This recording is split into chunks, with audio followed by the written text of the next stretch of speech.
Why do dancers never get lost in the forest? Because they always know how to follow the steps and find their way home to the rhythm. এবার আমি বাড়িতে যাইয়া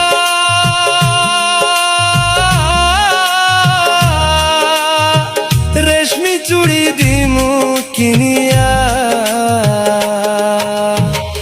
এবার আমি বাড়িতে যাইয়া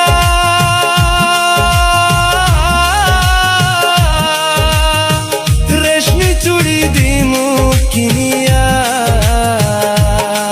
তুমি চুড়ি পিন্ধিয়া আমার সামনে আসিয়া ভালোবাসার গান শুনাইবা পাশে বসিয়া তুমি চুড়ি পিন্ধিয়া আমার সামনে আসিয়া ভালোবাসার গান শুনাইবা পাশে বসিয়া